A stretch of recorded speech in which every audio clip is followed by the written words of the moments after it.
I'm Ravi Baghirathan. I'm the Chief Transformation Officer at the Royal Free.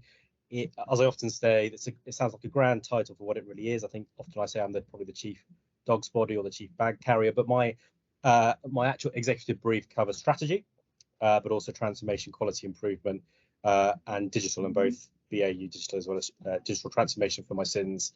The brief that Richard gave was be brief, so I will try and be brief, but also try and be controversial, and in particular try and disagree with Rachel, but I'm going to find that very difficult to do. So what I would say is really agree with everything that Rachel said. So sorry, Rich. But a couple of points that she made that I would just like, I would emphasize is, and actually we had a strategy session with one of our hospitals last week where I made exactly a couple of the comments that Rachel made, which is this is the opportunity for you to kind of bring forward those pebbles in your shoe and for us to try and deal with them.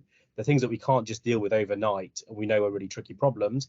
And also, this is the opportunity to talk about all the great things you're doing and think about how we can invest in it more, scale it across the organisation. So really agree with a lot of what Rachel said. And sorry, I should have said, so the Royal Free London, I think some of you are aware, so it's a hospital group in North Central London. We're made up of 3 hospitals, the Royal Free Hospital in Hampstead, which is a specialist teaching hospital, Barnet Hospital in the north of the patch, which is a district general hospital for the Barnet population, and Chase Farm Hospital, which is in Enfield, which is our elective centre, and one of the most digitally advanced hospitals in the country, and is my backdrop here. So that's just a bit of a background in terms of the organisation. One thing I was just going to start at the top, and I know it was kind of picked up in the discussion earlier, is I don't think strategy is anything without execution. It was one of the first lessons I learned about doing strategy, which you can do lots of great work, lots of great thinking, produce lots of great slides, but if you don't do the execution bit, it isn't really anything. So that's one of the things I'll just kind of start with. The bit that I set out here when I was given the 2 prompts by Richard, which is strategy isn't an utter waste of time if it helps you prioritize for your organization. And I think it builds on what Rachel talked about, which is I think there is a tendency to kind of say everything is important.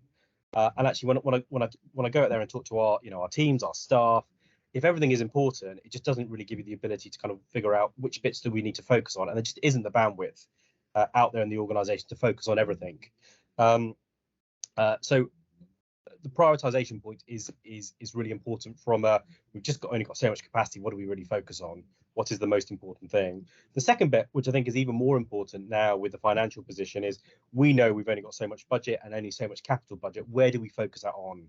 So we've got some strategic priorities as an organisation, and that's where we invest in. Now, when we historically have had these conversations, we'd have about 20 things on that list, and we would never progress any of them because we would just constantly be going around in circles going, which one of these can we invest in? And that's what strategy is so important. It's going to help you prioritize where you put your attention, where you put your budget, where you put your finance in.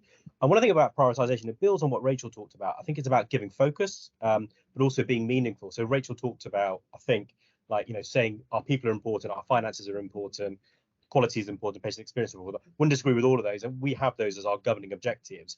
But what specifically in them are we trying to deliver? What is the goal in patient experience that we're trying to deliver? And that's the bit about prioritization, making it focused, making it meaningful. So I think some of the work that we've tried to do is be really clear on the why to give us focus on. So what's the case for change, which I think again Rachel talked about. So when we think about cancer, there's the why, the what, and the how, which is what we're trying to do when we are developing our strategy. And I think Rachel talked about this. I mean, I read a lot of good strategies in the NHS. They're a wonderful read, but it always feels like everything to everybody. And it will start off with the usual bit at the top saying, we are going to provide world-class services for our local population.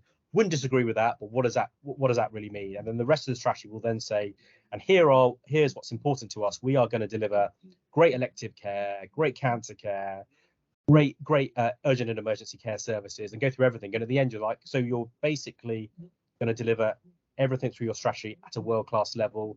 That's brilliant. And how are you going to do that?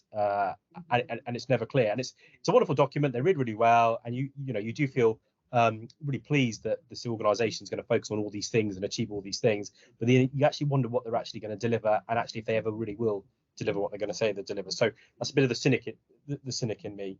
In terms of, I suppose, what we're grappling with, and just to kind of finish that bit off, is like with all NHS organisations, we have a massive strategy framework, and by that we've got our triangle, which has a vision, a mission, values, governing objectives, priorities, goals. And the thing that I'm grappling with is how do I bring that all together? Now, if I took a step back, I've got too much in there. But that is the bits that I'm trying to do in terms of trying to build our overall organizational strategy to make it coherent, to make it aligned, but actually ultimately to make it meaningful for my organization.